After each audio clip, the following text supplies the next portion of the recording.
নমস্কার, সকলকে স্বাগত হাই নিউজ নেটওয়ার্কের হাই টক অনুষ্ঠানে। আপনাদের সঙ্গে রয়েছে আমি শান্তম চক্রবর্তী। হাই টক অনুষ্ঠানে আজকে যে বিষয়টাতে আমরা মনোনিবেশ করব, আলোচনা করব, সেই বিষয়টার সঙ্গে আপনি একেবারে প্রত্যক্ষভাবে জড়িত। ভোট দেন নিশ্চয়ই, ভোট তো অবশ্যই দেন। ভোট দিতে আমরা সকলেই কম বিস্তর পছন্দ করি, তার কারণ নিজের পছন্দের প্রার্থীকে ভোট দিয়ে জিতিয়ে আনার মজাটাই আলাদা, কি বলুন? আবার কেউ কেউ আছেন আমাদের মধ্যে যারা ভোট দিয়ে আর কি হবে এইরকম একটা মনোভাব থেকে বাড়ি থেকে বেরোনি না, এবং বাড়ির থেকে বেরোনো তো দূরের কথা, তারা ভোটে কোনো রকম আগ্রহই প্রকাশ করেন না। এই যে নির্বাচনী প্রক্রিয়া যা হতে চলেছে একেবারেই সামনে, পশ্চিমবঙ্গের ভোট 2021, পশ্চিমবঙ্গের ভোট ছাড়াও আরও 3টি রাজ্যের ভোট রয়েছে এবং একটি ইউনিয়ন টেরিটরিরও ভোট রয়েছে, অর্থাৎ কেন্দ্রশাসিত অঞ্চলেরও ভোট রয়েছে।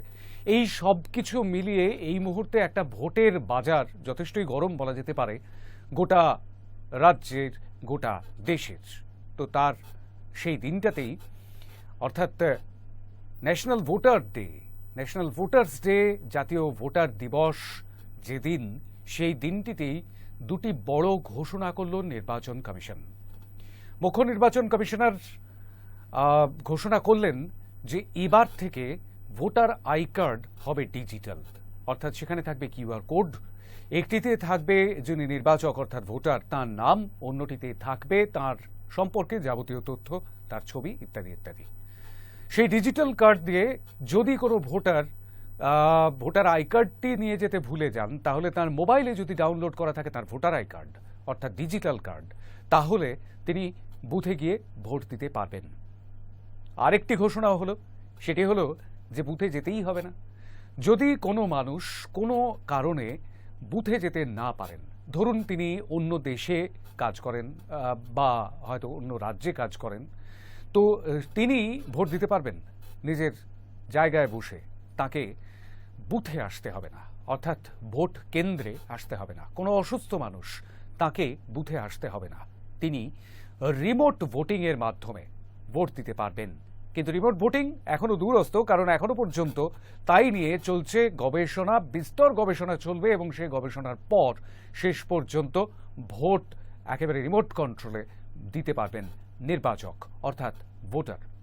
একটা বিশেষ ক্ষমতা দেওয়া হয়েছে, ভারতের সংবিধান আমাদের সেই বিশেষ ক্ষমতাটা দিয়েছে, অর্থাৎ যে কোনো সাধারণ ভোটার, সাধারণ মানুষ যার ভোটাধিকার রয়েছে, তিনি ভোট দিতে পারবেন এবং ভোট দিয়ে তিনি নির্বাচককে নির্বাচন করতে পারবেন। অর্থাৎ যাকে নির্বাচন করতে পারবেন, অর্থাৎ প্রার্থীকে নির্বাচন করতে পারবেন, জনপ্রতিনিধিকে নির্বাচন করতে পারবেন, তার হাতেই রয়েছে ক্ষমতা। আর সেই ক্ষমতার প্রয়োগ ভোটাররা মাঝে মধ্যেই করে থাকেন এবং পাশা পাল্টে যায়। আর সেই পাশা পাল্টানোর মতোই একটি ঘটনা এবারের 2021-এর ন্যাশনাল ভোটার্স ডেতেও হয়ে গেল। আমরা সত্যি কি ডিজিটাল যুগে এবার প্রবেশ করছি? ডিজিটাল যুগে ভোট।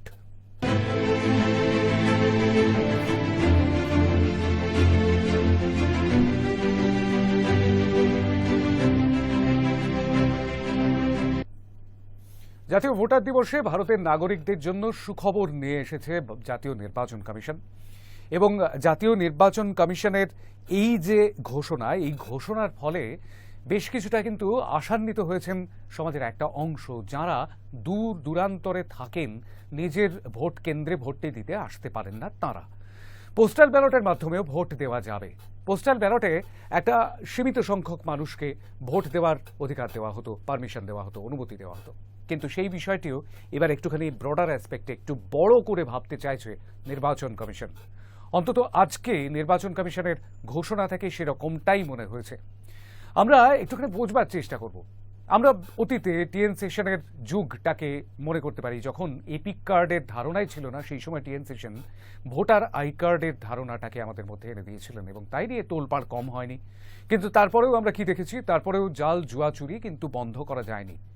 ইভিএমে জোট চুরি হয়েছে, এই অভিযোগ বারে বারে বিরোধীরা তুলেছেন ঠিকই, বিভিন্ন রাজনৈতিক দল থেকে তোলা হয়েছে ঠিকই, খুব সত্যি কথা।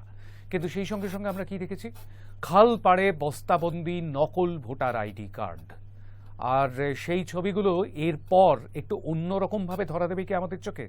আমরা কি দেখতে পাবো যে মাস ব্লকিং হচ্ছে, হ্যাকিং হচ্ছে ভোটের, ডিজিটাল যুগে সেই ডিজিটাল সিকিউরিটিরও কিন্তু প্রয়োজন আছে, আরও অনেক কিছুর প্রয়োজন আছে। আমরা দেখে নেব একটি প্রতিবেদন, আর প্রতিবেদনের পর চলে যাব আমাদের এস্টিমড প্যানেলের কাছে। তাদের কাছ থেকে বোঝবার চেষ্টা করব যে কোথায় কোথায় কি কি খামতি রয়েছে, কি কি পেতে পারি আমরা এই ডিজিটাল ভোটিং সিস্টেমের মাধ্যমে। দেখব। জাতীয় ভোটার দিবসে নাগরিকদের জন্য সুখবর নিয়ে এলো নির্বাচন কমিশন। এবার থেকে ভোটার কার্ড সঙ্গে না থাকলেও ভোটদানের সুযোগ মিলবে। তার জন্য লাগবে কেবল ডিজিটাল এপিক কার্ড। সোমবার বিশেষ এই ভার্চুয়াল কার্ড পরিষেবা চালু করল নির্বাচন কমিশন। সূত্রের খবর, চলতি বছরে অসম, কেরল, তামিলনাড়ু, পশ্চিমবঙ্গ বিধানসভা নির্বাচনের আগে ডিজিটাল ভোটার কার্ড চালু হয়ে যাবে। দুটি ধাপে সংশ্লিষ্ট রাজ্যের ভোটারদের দেওয়া হবে এই এপিক কার্ড, যার মধ্যে প্রথম দফায় 25 জানুয়ারি থেকে 31 জানুয়ারি পর্যন্ত বিতরণ করা হবে। ডিজিটাল ভোটার কার্ড দেওয়ার দ্বিতীয় পর্বটি শুরু হবে 1 ফেব্রুয়ারি থেকে। কমিশন সূত্রে আরও খবর, প্রথমবার ভোটার কার্ডের জন্য আবেদনকারীরা নিজেদের মোবাইল নম্বর দিয়ে ডিজিটাল ভোটার কার্ড ডাউনলোড করতে পারবেন। ভার্চুয়াল এই কার্ডে থাকবে দুটি আলাদা কিউআর কোড। একটিতে থাকবে ভোটারের নাম, দ্বিতীয়টিতে তার অন্যান্য তথ্য। এছাড়াও থাকবে ভোটারের ছবি, সিরিয়াল নম্বর এবং পার্ট নম্বর। এটি মোবাইলে ডাউনলোড করে নেওয়া যাবে। নির্দিষ্ট দিনে বুথে গিয়ে এটি দেখালেই ভোটাধিকার প্রয়োগ করার সুযোগ পাবেন নির্বাচক।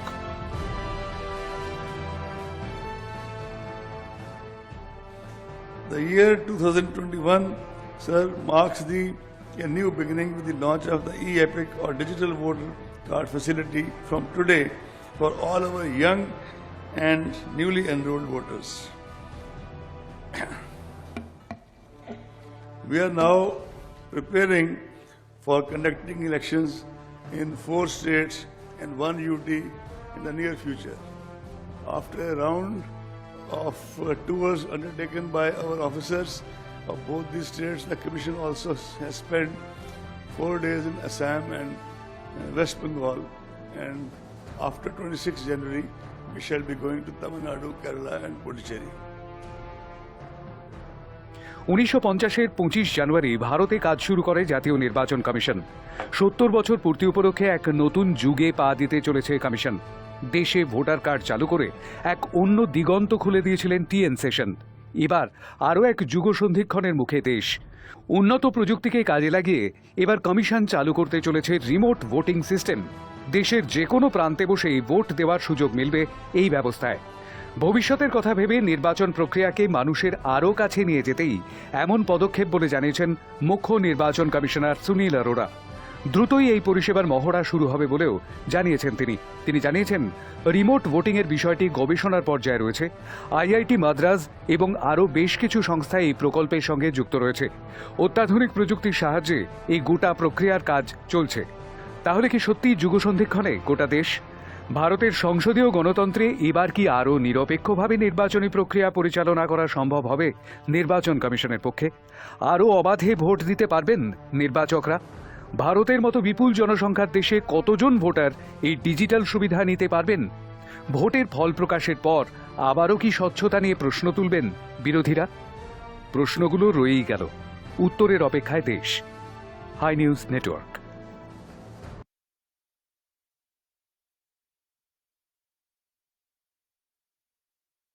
বিশ্বজিৎ দাস, স্বাগত জানাই আপনাকে। আমাদের সঙ্গে রয়েছেন অধ্যাপক ডক্টর রাজা গোপাল ধর চক্রবর্তী, রাজনৈতিক বিশ্লেষক, স্বাগত জানাই আপনাকে। আমাদের সঙ্গে রয়েছেন রাজনৈতিক বিশ্লেষক এবং অবশ্যই সাংবাদিক নীলাদ্রি বন্দ্যোপাধ্যায়, স্বাগত জানাই আপনাকে। আমরা বলা যেতে পারে একটা যুগ সন্ধিক্ষণ। টিএন সেশনের কথা আমি অবশ্যই আজকে মনে পড়ছিল খুব বেশি করে, যিনি এপিক কার্ড, ভোটার কার্ড, এই বিষয়টি, কারণ ভারতের সংসদীয় গণতন্ত্র একটা বিশাল সংখ্যক মানুষ নির্বাচনী প্রক্রিয়ায় যোগদান করেন প্রতি 5 বছর অন্তর।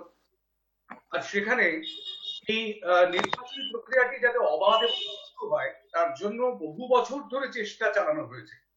তার মধ্যে আমরা বহুবার দেখেছি যে বস্তাবন্দি ভোটার কার্ড, টিএন সেশন চালু করবার পরেও আমরা বস্তাবন্দি নকল ভোটার কার্ডের ছবিও ভুলে যাইনি, সেই ছবিও আমাদের সামনে আছে।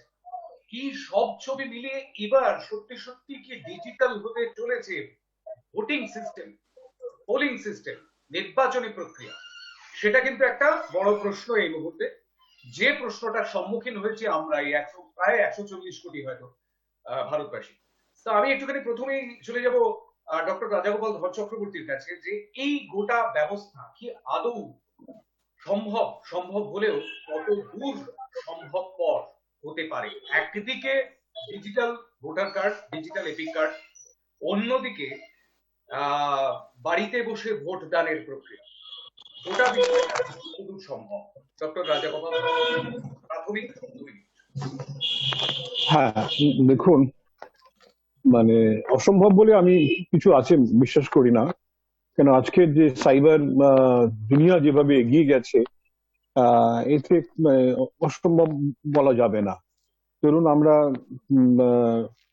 প্রায় 10 লক্ষ আমরা টিকা দিয়ে দিয়েছি, যেটা পৃথিবীর কোনো দেশ এখনো পর্যন্ত করে ওঠেনি অল্প দিনের মধ্যে। আর আমরাও যে এপিক কার্ড, যেটা আপনি সেশনের কথা বলতে গেলেই ভারতবর্ষে দুটো এপিকের কথা মনে পড়ে, আর এপিক কার্ডটাও আমাদের মনে থাকার কথা। সেটা কিন্তু টিএন সেশন উনি বুঝিয়ে দিয়েছিলেন কিন্তু সম্ভব। একটা সময় মনে হতো না অসম্ভব ব্যাপার, প্রত্যেক মানুষের কার্ড কি করে হয়, কিন্তু সেটা উনি করে দিয়েছিল। আমি বলি, দেখুন, ইস্টোনিয়া বলে একটা কান্ট্রি আছে যেখানে আমার যাবার সুযোগ ঘটেছিল, পূর্বতন সোভিয়েত ইউনিয়নের তারা অন্তর্ভুক্ত ছিল। সেখানে কিন্তু একেবারে ডিজিটাল ভোটিং, সাইবার ভোটিং হয়, এবং সেখানকার সাইবার সিকিউরিটি খুবই চমকপ্রদ। বহুদিন ধরে ধীরে ধীরে করতে করতে তারা ন্যাশনাল লেভেলেও তারা চলে এসেছে।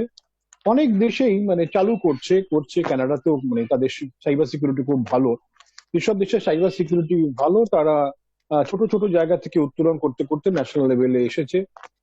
আর সবাই একেবারে যে পুরোপুরি যে ব্যালট ব্যবস্থাকে পুরোপুরি যে রিপ্লেস করেছে ডিজিটাল ভোটিং, তা কিন্তু নয়, দুটোকেই অনেক জায়গায় রেখেছে। কিন্তু ইস্টোনিয়া is one of the country যেখানে কিন্তু এই ডিজিটাল ভোটিংটা পূর্ণাঙ্গ হয়ে গেছে। আমাদের দেশে আবার অসুবিধা খুব একটা আমি দেখি না, যদিও আমাদের সাইবার সিকিউরিটি ব্যবস্থা এখনো পূর্ণাঙ্গ নয়, সেটাই একটা দুশ্চিন্তার কারণ।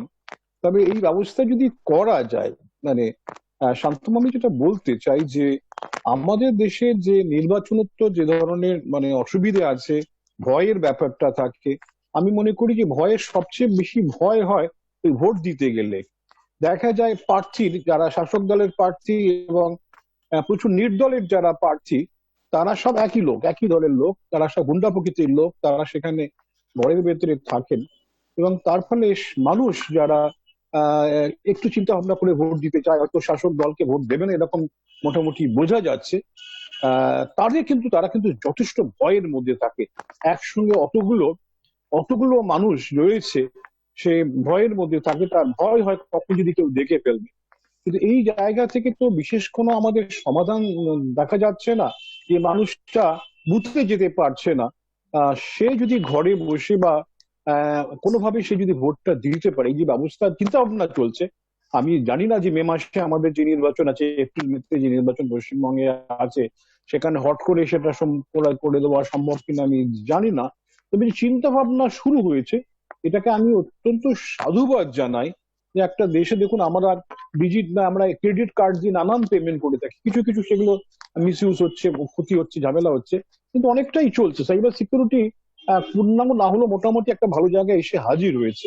তো আমার ধারণা, যদি এই সাইবার সিকিউরিটি ব্যবস্থাটাকে দেখা যায়, ভালো করে দেখা যায়, এবং ভোটের যে সমস্ত যে সফটওয়্যার যদি সেভাবে তৈরি করা যায়, এবং প্রপারলি প্রোটেক্টেড পাসওয়ার্ডের মধ্যে দিয়ে ভোটাররা যদি ভোট দিতে পারেন।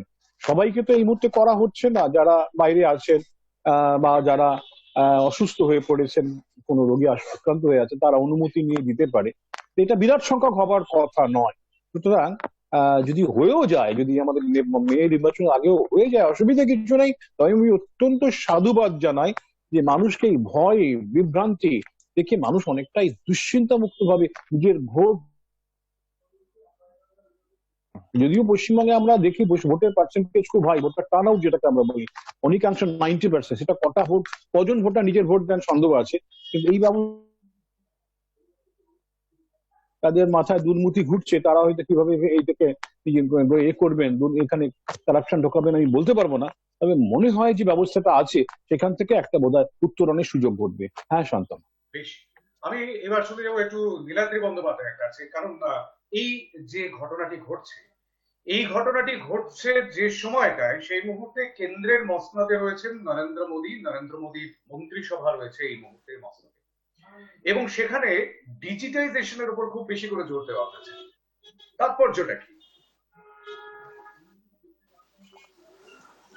দেখুন, এই যে সরকার, বর্তমান সরকার, তারা সব ক্ষেত্রেই, ব্যাংকিং ট্রানজাকশন বলুন কি অন্যান্য ক্ষেত্রে বলুন, ডিজিটাল পরিষেবা ব্যবহারের ক্ষেত্রে বড় করে জোর দিচ্ছে। এটা নিয়ে তো কোনো সন্দেহ নেই, সর্বক্ষেত্রেই তারা ডিজিটালটাকে আরো বেশি প্রাধান্য দিচ্ছে। এবং বিশেষ করে এই পোস্ট কোভিড পরিস্থিতিতে ডিজিটালের যে প্রয়োজন সেটা হয়তো আরো বেড়ে গেছে। কারণ বিশেষ করে যদি আমি ব্যাংকের ক্ষেত্রে দেখি, প্রচুর মানুষকে এনকারেজ করা হচ্ছে বাড়িতে বসে ডিজিটাল মাধ্যমে ব্যাংকিং ট্রানজাকশন করার জন্য।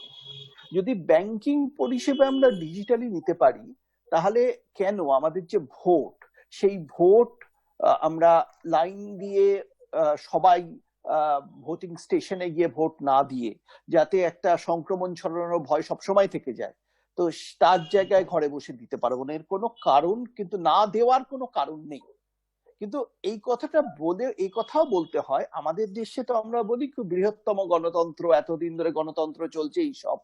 কিন্তু প্রশ্ন হচ্ছে, এই প্রশ্নটা থেকেই যায়, এই যেভাবে ভোট নেওয়া হয় তাতে কতটা মানুষের মত প্রতিফলিত হয়। মানে বহু মানুষ ভোট দেন না, যে ভোট যেমন বিহারের নির্বাচন, সাম্প্রতিক নির্বাচন, কত শতাংশ ভোট পড়েছে? 55%, 56%। তাহলে বাকি 45% মানুষের মত তো প্রতিফলিত হলো না। 2 নম্বর কথা হচ্ছে, যারা ভোট দিতে যান, রাজাগোপাল দা যেটা বলছিলেন, অনেক সময় তারা শাসক দলের বিরুদ্ধে ভোট দিতে একটা দ্বিধা কাজ করে অনেক জায়গায়। এক্ষেত্রে ছাপ্পা ভোটও পড়ে থাকে অনেক ক্ষেত্রে। পশ্চিমবঙ্গে বিশেষ করে তো এই ছাপ্পা ভোটের একটা প্রবণতা অতীতেও দেখা গেছে। এই সমস্ত কিছু মাথায় রেখে আমাদের মানতেই হবে যে বর্তমান ভোটিং সিস্টেমটা কোনোভাবে মানুষের প্রকৃত মতামতকে, ভোটারদের প্রকৃত মতামতকে সবসময় প্রতিফলিত করে না। সেই জায়গায় একটা অল্টারনেট সিস্টেমের প্রয়োজন রয়েছে। কিন্তু সেখানে কতটা সাইবার সিকিউরিটি আমরা দিতে পারছি ভোটিং এর ক্ষেত্রে, ভোট কতটা হ্যাক হতে পারে, আমরা আইডেন্টিটি ভেরিফিকেশনটা কতটা ফুল প্রুফ করতে পারছি, সেগুলো ভীষণ ভীষণ গুরুত্বপূর্ণ। ঠিক যেমন বর্তমান যুগে আমরা দেখছি ভোটিং কেন্দ্রে আসছে, ছাপ পড়ে যাচ্ছে, অন্য লোক ছাপ দিয়ে ভোট দিয়ে চলে যাচ্ছে। আমি ব্যক্তিগতভাবে ফেস করেছি, আমার পরিচিত কেন্দ্র, সেখানে গেছি, বলছে আপনার ভোট তো পড়ে গেছে। আর কিছু বলার নেই, তখন আমরা বলি যে এর বিষয়ে লড়াই করুন, এক্সেট্রা এক্সেট্রা, কিন্তু কজন মানুষ সময় আছে সেটা লড়াই করার? আমিও করিনি, আমি ব্যাক করে চলে এসেছিলাম। সুতরাং এই সাইবার ক্ষেত্রে যদি সেটা হয়, সেটা কিন্তু মারাত্মক হয়ে যাবে। তো যেমন ভোটের পার্সেন্টেজ বেড়ে যাবে, মানুষ সহজ হবে ভোট দেওয়া, এর পাশাপাশি কিন্তু যারা দুষ্কৃতী এবং বিভিন্ন রাজনৈতিক দল যারা ক্ষমতায় আছেন, তারাও এটাকে ব্যবহার করার চেষ্টা করতে পারেন। আমরা জানি না, আমরা অলরেডি ইভিএম মেশিন হ্যাকিং এর অভিযোগ শুনেছি, কালকে হয়তো শুনবো এই যে অনলাইন ভোটিং এর হ্যাকিং এর অভিযোগ উঠতে পারে। সুতরাং এই সিস্টেমটাকে ফুল প্রুফ করা দরকার। অনেকটা ওই করোনার ভ্যাকসিন নিয়ে প্রশ্ন উঠছে না, যে ভ্যাকসিন এসে গেছে কিন্তু অনেক ডাক্তাররাই ভ্যাকসিন, এই ভ্যাকসিন নিলে আবার কি হবে? ঠিক একই ভাবে এই ডিজিটাল সিস্টেমটা শুরু করার জন্য শুরু করে দিয়ে লাভ নেই, এটা ফুল প্রুফ করে সাইবার সিকিউরিটি এনশিওর করে তবেই শুরু করা দরকার। পশ্চিমবঙ্গের নির্বাচন সামনে আছে বলে এটাকে তাড়াতাড়ি শুরু করে দেওয়ার বোধহয় যুক্তিযুক্ত নেই। বেশ, আমি এবার যাবো অধ্যাপক বিশ্বজিৎ দাসের কাছে। নীলাদ্রিদা যেখানে শেষ করলেন আমি সেখানে শুরু করি। হিউম্যান ট্রায়াল নয়, সিটিজেন ট্রায়াল দরকার। কারণ এই সিটিজেন ট্রায়ালটা আমাদের যে নাগরিকরা আছে, আমরা গর্ব করি ভারতবর্ষ পৃথিবীর বৃহত্তম সফল গণতন্ত্রের দেশ। এই গণতন্ত্রে বারবার যে সফলতার দৃশ্য আমরা দেখি, যে গণতন্ত্র দিতে গেলে আমাদের দেখতে হয় রাস্তায় উন্নয়ন দাঁড়িয়ে থাকে, সেই উন্নয়নকে দেখে আমরা কনভিন্সড হই, তারপরে আমরা তার প্রতিফলন দিই ব্যালট বক্সে। সেরকম একটা রাষ্ট্রে যখন সরকার নতুন ভাবনা চিন্তা করে, সেই ভাবনা চিন্তাটা আমরা মনে করি ট্রান্সপারেন্সির জন্য, অর্থাৎ স্বচ্ছতা আনবে এবং সে তার চার দেওয়ালের মধ্যে বসে ভোট দিতে পারবে। এখানে একটা জিনিস আমরা ভুলে গেলে হবে না, আমরা অন্য রাজনৈতিক তাৎপর্য খোঁজার চেষ্টা করছি, সুবিধা অসুবিধা খোঁজার চেষ্টা করছি, কিন্তু আমাদের সমাজের কিছু মানুষ আছেন যাদের ভোট যাওয়ার দৃশ্য হিউম্যান ইন্টারেস্ট স্টোরি হিসাবে বারবার ইলেকশনের দিনগুলোতে প্রতিদিন দেখি। তাদের যে শারীরিক যন্ত্রণা, তাদের যে শারীরিক চেঞ্জ, সেটাকে ওভারকাম করার জন্য নির্বাচন কমিশন এই যে রিমোট ভোটিং এর ব্যবস্থা করছে বা উদ্যোগ নিচ্ছে, এটা কিন্তু অবশ্যই কাম্য। এবং আরেকটা জিনিস মনে রাখতে হবে, আমরা তাহলে যদি সেই মানুষগুলোকে সমান গুরুত্ব দিই, তাদের যন্ত্রণা, তাদের শারীরিক যে চ্যালেঞ্জ রয়েছে, সেই চ্যালেঞ্জ গুলোকে ওভারকাম করে তারা ভোটার কেন্দ্রে না গিয়ে ঘরে বসে যদি ডিজিটালি তার ভোট দিতে পারে, তাহলে সেইটা কিন্তু গণতন্ত্রের সব থেকে সদর্থক একটা দিক। কারণ এটাই হবে আমাদের এই সময়ের, এই যে আমরা একটা লকডাউন কাটিয়েছি, আমরা করোনাকে মোকাবিলা করেছি, একটা সময়ের ট্রানজিশন হচ্ছে। অর্থাৎ প্রযুক্তিকে আমরা কত ভাবে ই গভর্নেন্সের কথা বলছি, নীলাদ্রিদা অবশ্যই ই ব্যাংকিং এর কথা বললেন, কিন্তু একটা জিনিস মনে হয় ই ব্যাংকিং করতে গিয়ে অনেক মানুষ আছেন যাদের ব্যাংক আছে, তারা ফ্রড হন এবং তাদের সাইবার সিকিউরিটি নিয়ে প্রশ্ন ওঠে। তখন পুলিশে গেলে কি হ্যাপা, যার ক্ষেত্রে এই ঘটনা ঘটেছে সে বুঝতে পারে, পুলিশ বলে আপনি কেন বলেছেন, নাম্বার কেন জানিয়েছেন, আপনাকে কিভাবে কনভিন্স করলো, এবং এমনকি অভিযোগ করার পরে তার কোনো সদুত্তর পাওয়া যায় না। তাহলে কোন আশায় ভারতবর্ষের নাগরিকেরা, তারা যদি হ্যাকড হয়ে যায় তাদের ভোট, তাহলে সেই ভোটের সদর্থক মানে সমাধান কি করে হবে সেটা জানি না। সুতরাং সেই কারণে আমাদের যে পরিস্থিতি ভারতবর্ষের, যা শিক্ষার হার, এবং যারা ইন্টারনেট ব্যবহার করে ভারতবর্ষের 37% মানুষ, সুতরাং আমি যদি আজকে সাইবার ভোটের কথা বলি, রিমোট ভোটের কথা বলি, তাহলে সেই সাইবার লিটারেসি ভারতবর্ষের মানুষের মধ্যে বাড়াতে হবে। সেই ভারতবর্ষের মানুষকে সাইবার লিটারেসি বাড়ানোর উদ্যোগ সরকারকে নিতে হবে। অর্থাৎ আমি যদি শুধুমাত্র যে মানুষেরা যেতে পারছে না ভোট কেন্দ্রে তাদের ভোটের কথা বলি, সেটা একটা দৃষ্টিভঙ্গি, আর সব মানুষের যদি আমরা রিমোট ভোটিং এর কথা বলি তাহলে একেবারে অন্য দৃষ্টিভঙ্গি। এবং সেক্ষেত্রে মনে হয় সরকারেরও উচিত একদম রিমোট এরিয়াতে যারা রিমোট ভোটিং দেবেন এবং রিমোট এরিয়াতে থাকেন, তাদের সঠিকভাবে যে দিনে আমরা ভোট দেব, যে সময়ে ভোট দেব, চার দেওয়ালের মধ্যে হলেও নেটওয়ার্কটা দরকার এবং সরকারকে সেটা প্রোভাইড করতে হবে। সরকার যদি প্রোভাইড না করে তাহলে কিন্তু এটা কঠিন কাজ। হ্যাঁ, আজকে টিএন সেশন ভারতবর্ষের গণতন্ত্রে একটা সেমিওটিক, ইলেকশন কমিশনের পদ আগে ছিল, কিন্তু সেই পদ যে এতটা গুরুত্বপূর্ণ সেটা টিএন সেশন এসে আমাদের দেখিয়েছে। তাই যে ডিজিটাল ইন্ডিয়ার স্বপ্ন ভারতবর্ষকে বারবার দেখানো হয়েছে, এটার জন্য তারও একটা ধাপ যে আমরা রিমোট ভোটিং এর চেষ্টা করছি। কিন্তু সেই ভোটিংটা যদি সঠিকভাবে না করতে পারি, ভারতবর্ষের যে আর্থসামাজিক প্রেক্ষাপট, সেখানে সরকারকে উদ্যোগ নিতে হবে যে সঠিকভাবে কিভাবে সাইবার লিটারেসি তৈরি করা, কিভাবে নেটওয়ার্ক প্রোভাইড করা যায়। যদি এই শর্তগুলো আমরা পূরণ করি তাহলে এই উদ্যোগকে আমরা অবশ্যই স্বাগত জানাবো।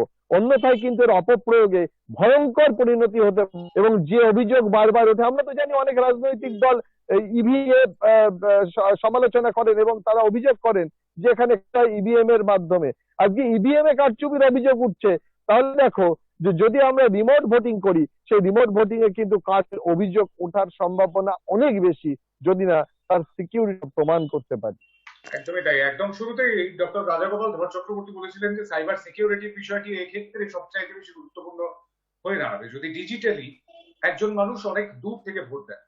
তো অনেক দূর থেকে ভোট দেওয়ার ক্ষেত্রে আজ সুনীল অরোরা যে বিষয়গুলো বললেন তার মধ্যে যেমন এক রাজ্যের ভোট, মানে যে রাজ্যের তিনি ভোটার তিনি হয়তো কর্মসূত্রে অন্য রাজ্যে রয়েছেন, কিংবা কর্মসূত্রে বা পড়াশোনা করতে বিদেশে গিয়েছেন হয়তো কেউ, তো তারা ভোট দিতে পারেন না, তাদের কুড়ি মুড়ি করে ছুটে আসতে হয় ভোটের আগে আগে। সেই বিষয়টা থাকবে না। এটা যেমন একদিকে, তেমনি অন্যদিকে যারা অসুস্থ মানুষ বাড়ি থেকে বেরোতে পারছেন না, তারা ভোট দিতেই পারেন না, তো তাদেরও ভোটের দরজা খুলে যাবে। খুব সত্যি কথা। কিন্তু মুশকিল হচ্ছে যে ইন্টারনেটের মাধ্যমে, যখনই বিষয়টি ইন্টারনেটের মাধ্যমে হবে তখনই সঙ্গে সঙ্গে সাইবার সিকিউরিটি প্রশ্ন উঠবে তো বটেই। আর সেই সঙ্গে আরো একটি বড় প্রশ্ন উঠবে যে তুমি একটু আগে বললে বিষয়টি, যেটা হচ্ছে যে এই খুব অল্প সংখ্যক মানুষ যারা ইন্টারনেট ব্যবহারের সুবিধা পান, যারা ডেটা পান, কিন্তু এটাও খুব সত্যি যে ডেটা ব্যবহারটা এই করোনা কালে অত্যধিক ব্যবহার হচ্ছে। শুধুমাত্র যে কাজের ক্ষেত্রে ব্যবহার হচ্ছে তেমনটাই নয়, সেই সঙ্গে সঙ্গে ইদানিং যেমনটা হয়ে গিয়েছে সেটা হচ্ছে আমরা ডিজিটালি আড্ডা দিচ্ছি, ওয়েবিনার যেমন হচ্ছে সেই সঙ্গে সঙ্গে ডিজিটালি আড্ডাও হচ্ছে। তো সেই ডিজিটাল আড্ডার যুগে এটা খুব একটা অদ্ভুত প্রকল্প তো নয়, কিন্তু সেই আইনের ফাঁক, যে বিষয়টা বলা হয় বারংবার যে আইন থাকলে আইনের ফাঁকও রয়েছে, আমরা ভোটার আই কার্ড একদম শুরুতেই বলেছিলাম যে ভোটার আই কার্ড বস্তাবন্দি হয়ে পড়ে রয়েছে খালের ধারে, সেই ছবিও দেখেছি। এক্ষেত্রে সেই ভয়টাও কি রয়ে যাচ্ছে রাজাদা? না, যে কোনো জিনিস আমি আমি একটা কথা খালি, হ্যাঁ, বিশ্বজিৎ, বিশ্বজিৎ আসছি, আমি রাজাদার কাছ থেকে ঘুরে আসছি। হ্যাঁ, আমি একটা হ্যাঁ আচ্ছা আচ্ছা আচ্ছা। হ্যাঁ আমি দেখো, মানে যে কোনো জিনিস শুরু করতে গেলে তার নানান সমস্যা বা আসে, চৌকাঠ এবং সমস্যা আছে বলেই যদি আমরা নামবো না, পথে নামবো না, তাহলে কোনো কিছুই করা যাবে না। আমার মনে আছে যখন এপিক কার্ডের কথা বলা হচ্ছিল, অনেকেই বলছিলেন যে আমাদের দেশের অনেক মানুষেরই বাড়িঘর নেই, বাড়িঘর ধরে প্রতি মুহূর্তে বন্যায় এতে ইত্যাদিতে ভেসে যায়, যায়, তাদের সব হ্যাঁ কার্ড ফার্ডও ভেসে যাওয়ার সম্ভাবনা আছে, তারা ভোট দেবে কি করে, এই ধরনের নানান যারা এই ধরনের সমস্যা কথা ভাবেন, এবং সমস্যা থাকলেই সমাধান কিছু হবে না এরকম ভাবেন, তারা এগুলো তারা ঠিক মানে ভেবে রাখেন যে এরকম অনেক সমস্যা উঠবে, এবং তার ফলে পুরোনো জিনিসটাই চলা উচিত। কিন্তু আমরা দেখলাম যে খুব সুন্দরভাবেই আমরা কার্ড ব্যবস্থা চালু করেছিলাম, এবং শান্ত হয়তো মনে আছে আমাদের যে পশ্চিমবঙ্গে যে 21শে জুলাই যেটা হয়, সেটা কিন্তু এই ভোটার কার্ডের দাবিতে যে তখন প্রচুর মানুষ রাস্তায় নেমেছিল যে সবাই ভোটার কার্ড দিতে হবে, এটা একটা বিরাট দাবি সে সময় ছিল, বুঝেছেন।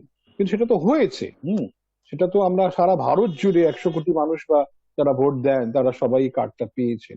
অসুবিধা আছে আপনি যেটা বললেন, মানে বস্তা ভর্তি এপিক কার্ড পাওয়া যাচ্ছে, বোঝাই যাচ্ছে এপিক কার্ডটা কোনো রাজনৈতিক দল সংগ্রহ করে রেখেছে, এবং সেটা সে তার তার দুষ্ট ব্যবহার করার পরিকল্পনা করেছিল, কেউ হয়তো পারিনি বা করেছে জানি না, যাই হোক সেটা তো রয়েছে। এবং এইটা যেটা বললেন, হ্যাঁ এটাও সম্ভব, এটাও যে তারা যে ব্যবহার করবে না তা নয়। হ্যাঁ, তারা হয়তো নানান ভাবে তাদের পাসওয়ার্ড হ্যাক করে সে ভোটটা দিতে পারে, কিন্তু কষ্ট হবে, মানে অত ইজি হবে না। কেননা বিভিন্ন মানুষের বিভিন্ন বিভিন্ন ধরনের ব্যবস্থা থাকবে, বিভিন্ন জায়গা থেকে সে ভোট দেবে, এটা তো আর সবাই এর এই মুহূর্তে হচ্ছে না। যেটা এক্ষুনি যেটা ভাববার আমাদের ব্যাপার, যেহেতু আমরা ইউনিভার্সাল ব্যাপারটা করছি না, ব্যালট পেপারকে রিপ্লেস করছি না, আমরা খালি বলছি যে রিমোট ভোট ব্যবস্থা, রিমোট ভোটিং চালু থাকবে।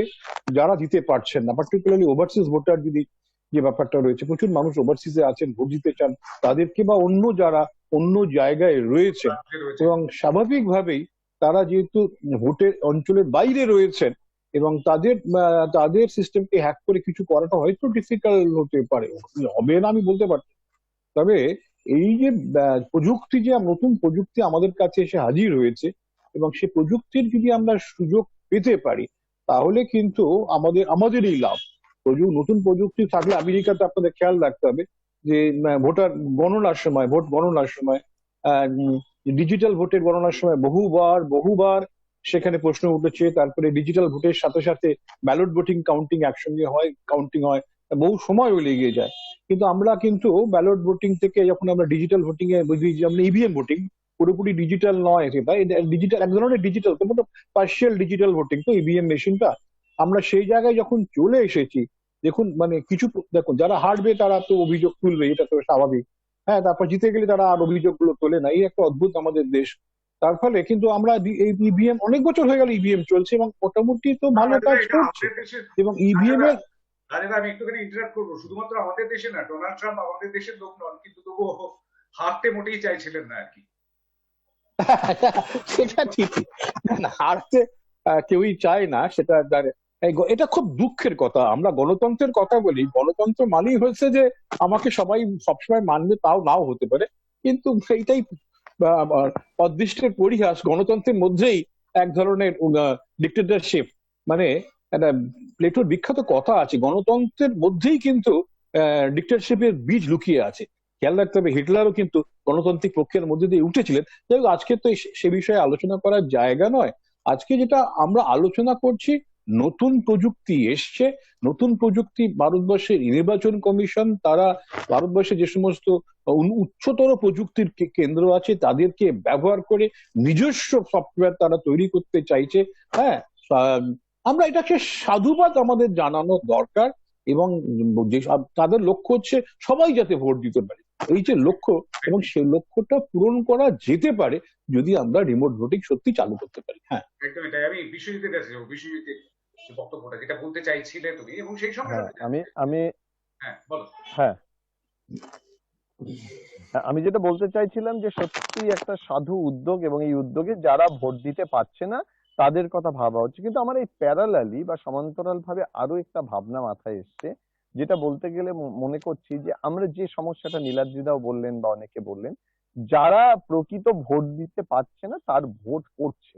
এর তো আমরা আলোচনা করছি রিমোট ভোটিং এর মাধ্যমে যাদের ভোট দেওয়া সম্ভব হচ্ছে না ফিজিক্যাল ব্যারিয়ার প্রক্সিমিটির কারণে, সেইটা। কিন্তু যারা প্রক্সিমিটির কারণ না, অন্যান্য যে ব্যারিয়ার্স গুলো রয়েছে, রাজনৈতিক যে দাদাগিরি বা অন্যান্য ভাবে চমকানো, যেটা আমরা পশ্চিমবঙ্গে দেখেছি, ভারতবর্ষে বিভিন্ন জায়গায় ইলেকশনে দেখেছি, সেই যে ইলেকশনের আলাদা মেকানিজম, সেখানে যে ভোটার তার ভোট পড়ে যাচ্ছে, অথচ সে কিছু করার সাহস পাচ্ছে না, বা এমন একটা অনলাইনে কিছু নেই যে আমার ভোট যদি কেউ দিয়ে দেয়, আমি গিয়ে লগ ইন করে আমি খালি আমার ভোটটা ক্যান্সেল করে দিলাম, যে আমার ভোট আমি দিইনি, আমার হাতে সেই কালি নেই, আমি দেখি আমারটা ক্যান্সেল করে দিতে পারি। অর্থাৎ আমার ভোট যদি অন্য কেউ দিয়ে দেয়, সেই ভোট ক্যান্সেল করে দেওয়ার অধিকার আমাকে দিতে হবে, না হলে আমি তো আমার নাগরিক অধিকার ফুলফিল করতে পারছি না। সুতরাং আমি যে রাজনৈতিক দলকে বিশ্বাস করি বা না করি, সেক্ষেত্রে আমার ভোটটা অন্য কেউ দিচ্ছে। এখন আমরা পাচ্ছি না কেন? আমরা জানি যে মেকানিজম, রাজনৈতিক মেকানিজম, সেখানে প্রশাসন, পুলিশ, তাদের ভূমিকা অত্যন্ত নিন্দনীয়, এবং সঠিকভাবে কেউই নির্বাচনের সময় একটা অভিযোগ জানালে পরে দেখে নেওয়ার একটা হুমকি দেয়। সুতরাং সেক্ষেত্রে হয় না। আবার একটা জিনিস, শুধুমাত্র ভিন রাজ্যে আছে এমন নয়। ধরো আমি থাকি নিউ টাউনে, আমার ভোট আছে বনগাঁয়, সুতরাং আমাকে সকালবেলা ট্রেন বা সেকেন্ড ট্রেন ধরে ভোট দিতে আসতে হয়, এবং আমি ভোটকে আবার কলকাতায় ফিরি। আজকে যদি আমার সেই সুযোগ থাকে যে আমি কর্মসূত্রে কলকাতায় থাকি, আমার ভোট এখানে, আমি ওখান থেকে আমার ভোটটা দিতে পারি, তাহলে আমার পরিবারের ধরো আরো 5 জন তারা ভোট দিতে আসে না, আমি ভোট দিতে আসি, তাহলে আমার ক্ষেত্রে ওই 5টা ভোটই ভোটিং হবে। এবং সেইটা কিন্তু ভোটিং এর অর্থাৎ পার্সেন্টেজটা অনেক বেশি হবে, সেই দিকটাও নজর দেওয়ার দরকার আছে। রিমোট ভোটিং এর যেমন অনেক সুবিধার দিক আছে, সেই সঙ্গে সঙ্গে অনেক অসুবিধার দিকও কিন্তু শান্তম আছে। একটা বড় অংশের মানুষ কোনো বছরে কোনোবারেই ভোট দিতে পারেন না। এমন মানুষ রয়েছেন যারা নিজেদের পেশার কারণে নিজের অফিস অর্থাৎ কার্যালয় যে স্টেশনে রয়েছে সেই স্টেশন থেকে অন্যত্র যেতে পারেন না বলে ভোট দিতে পারেন না। এরকম বহু মানুষ রয়েছেন। আমি সাংবাদিকতার পেশায় রয়েছি, আমার নিজের পেশাতেও বহু মানুষ রয়েছেন যারা ভোট দিতে পারেন না, নিজের ভোটাধিকার প্রয়োগ করতে পারেন না। তো তাদের জন্য পোস্টাল ব্যালটের একটা বন্দোবস্ত অনেকদিন ধরেই রয়েছে, কিন্তু সেই পোস্টাল ব্যালট সবাই ব্যবহার করতে পারেন না। সেটাও কিন্তু একটা বড় সড়ো সমস্যার জায়গা, খামতির জায়গা। আমি নীলাদ্রির কাছে যাব। শান্ত, বিশ্বজিৎ যে কথাগুলো বললো এবং রাজগোপাল দা যে কথাগুলি বললেন, এই পুরো পরিস্থিতিটার আরেকটা অ্যাঙ্গেল আছে, সেটা আমাদের মাথায় রাখতে হবে। সেটা হচ্ছে সাম্যের প্রশ্ন। ভারতবর্ষে প্রতিটি নাগরিক আমি বলেছি আইনের রাইট চোখে ইকুয়ালিটির সমান। হ্যাঁ হ্যাঁ, আমি অন্য অ্যাঙ্গেলে আসছি, ব্যাপারটা একটা সমস্যা আসতে পারে এখানে। যদি রিমোট ভোটিং এইভাবে ডিজিটাল ভোটিং চালু হয়, তাহলে কি হবে? যাদের ইন্টারনেট অ্যাক্সেস আছে, অর্থাৎ ওই 35% বিশ্বজিৎ যে ফিগারটা বললো, তাদের মধ্যে ভোটিং পার্সেন্টেজ অনেকটা বেড়ে যাবে। অন্যদিকে যাদের ইন্টারনেট অ্যাক্সেস নেই, তাদের কিন্তু ভোটিং পার্সেন্টেজ সেভাবে বাড়বে না। অর্থাৎ যারা হ্যাভস এবং হ্যাভ নটস বলে যদি আমি ইন্টারনেট অ্যাক্সেসটাকে একটা প্যারামিটার ধরি, তাহলে হ্যাভসদের মধ্যে ভোটিং পার্সেন্টেজ অনেকটা বেড়ে যাবে, আর যারা হ্যাভ নটস তাদের মধ্যে ভোটিং পার্সেন্টেজ সেভাবে বাড়বে না। অর্থাৎ যে ম্যান্ডেট আসবে সেটা কিন্তু যারা অপেক্ষাকৃত ভালো অবস্থায় অর্থনৈতিকভাবে আছে তাদের দিকে স্কিউড হয়ে যাবে। সুতরাং যতদিন না ভারতবর্ষে 100% লোকের কাছে ইন্টারনেট অ্যাক্সেস পৌঁছে দেওয়া সম্ভব হচ্ছে, এই ধরনের ভোটিং চালু করলে কিন্তু একটা সাম্যের প্রশ্ন এসে যাবে। অর্থাৎ ভোটের ক্ষেত্রেও বাজারে যেরকম যাদের হাতে টাকা আছে তারা জিনিস কিনতে পারে বাজার অর্থনৈতিক ব্যবস্থায়, যাদের হাতে টাকা আছে একটা ইন্টারনেট অ্যাক্সেস নেওয়ার, তাদের ভোট দেওয়ার প্রবণতা অনেক বাড়বে। এটা কিন্তু একটা মারাত্মক প্রবণতা। এর ফলে সরকার আসবে এই হ্যাভসদের ভোটে, এবং সরকারের যে সিদ্ধান্ত সেটাও অনেকটাই এই যারা যাদের হাতে টাকা আছে তাদের চিন্তাতেই হবে। অর্থাৎ পলিসি মেকিং পরিবর্তন হয়ে যেতে পারে। আমি এই জায়গাটা একটু কন্ট্রাডিক্ট করবো এই জায়গা থেকে। সেটা হচ্ছে ভোটিং সিস্টেমে এরকমটা কিন্তু কখনো বলা হচ্ছে না যে পুরোটাই ডিজিটাইজড হয়ে যাচ্ছে, পুরোটাই ডিজিটালি ভোট দেওয়া হবে। হোক না, কিন্তু এমনটা নয়, কিন্তু বুথে গিয়ে ভোট দেওয়ার বিষয়টা থাকবে।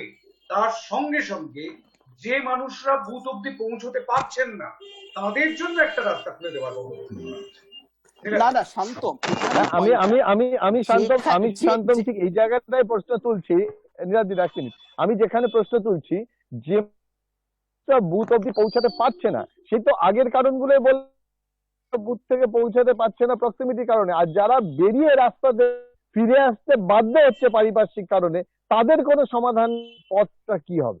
বুথের 100 মিটার সেখানেই তারা ইকুয়ালিটি নীলাদ্রি দিচ্ছেন। না না আমি আরো বৃহত্তর আমি আরো বৃহত্তর কোয়েশ্চেন করছি শান্তম। ধরো অনেক লোকই ভোট দিতে পারছে না, তারা মানে যাদের হাতে ইন্টারনেট অ্যাক্সেস আছে তারাও পারছে না, আর যাদের হাতে ইন্টারনেট অ্যাক্সেস নেই তারাও পারছে না। এই ডিজিটাল ভোটিং যদি শুরু হয়, যাদের ইন্টারনেট অ্যাক্সেস আছে তাদের মধ্যে যারা ভোট দিতে পারছে না তাদের ভোট দেওয়ার সংখ্যা আরো বেড়ে যাবে। কিন্তু যাদের ইন্টারনেট অ্যাক্সেস নেই, যাদের একমাত্র মাধ্যম হচ্ছে ভোটিং স্টেশনে গিয়ে ভোট দেওয়া, তাদের মধ্যে ভোটের শতাংশ অতটা বাড়বে না।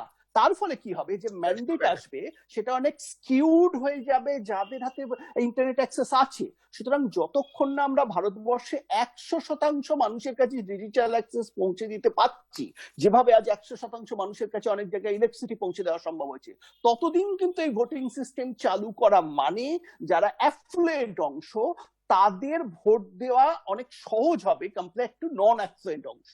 এটা কিন্তু গণতন্ত্রের জন্য মারাত্মক। এর থেকে অনেক ভালো সিস্টেম হচ্ছে যারা ভোট দিতে পারছে না, রিমোট অ্যাক্সেসে আছে, তাদের অ্যাডভান্স ব্যালট ভোটিং এর ব্যবস্থা করুক সরকার, এবং যে ব্যালটে পোস্টাল ভোটিং এর ব্যবস্থা করুক। পোস্টাল ব্যালট সমস্ত নাগরিকদের জন্য খুলে দেওয়া হোক, অ্যাডভান্স ভোটিং এর ব্যবস্থা করুক, যেটা কিন্তু আমেরিকায় এবার হয়েছে। এবং ট্রাম্পের পরাজয়ের একটা বড় কারণ হচ্ছে এই পোস্টাল ব্যালটস। বহু মানুষ যারা ভোট দিতে যেতে পারতো না তারা ডেমোক্র্যাটদের বা ট্রাম্পের বিরুদ্ধে ভোট দিয়েছে। এই পোস্টাল ব্যালট যদি সমস্ত মানুষের মধ্যে খুলে দেওয়া যায়, তাহলে যতদিন না সমস্ত মানুষের কাছে এই ইন্টারনেট অ্যাক্সেস আমরা পৌঁছে দিতে পারছি আমাদের সরকার, ততদিন কিন্তু তাদের বঞ্চিত হওয়ার প্রবণতাটা অনেক কমবে। অ্যাডভান্স পোস্টাল ব্যালট ভোটিং শুরু হোক। এখন এই ডিজিটাল ভোটিং, হ্যাঁ একদমই তাই, এখনো পর্যন্ত সব মানুষের কাছে ইন্টারনেট পরিষেবা পৌঁছে দেওয়া যায়নি এখনো পর্যন্ত। এটা মারাত্মক প্রবণতা, নীলাদ্রি যে দাবি, এটা মারাত্মক, এটা সাম্যের প্রশ্ন চলে আসবে। বিদ্যুৎ পৌঁছে দেওয়া সম্ভব হয়েছে, 100% মানুষের কাছে বিদ্যুৎ পৌঁছে দেওয়া সম্ভব হয়, অনেক জায়গায় হয়েছে, অনেক জায়গায় হয়েছে, আমি সেটা বলছি।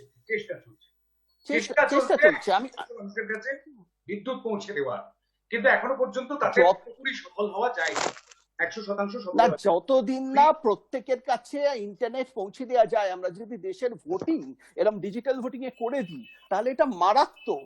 এটা হচ্ছে সাম্যের প্রশ্ন, এটা হচ্ছে হ্যাভ নটস দের বঞ্চিত করার প্রশ্ন হবে, বাজার অর্থনীতির মতো ঘটনা হবে।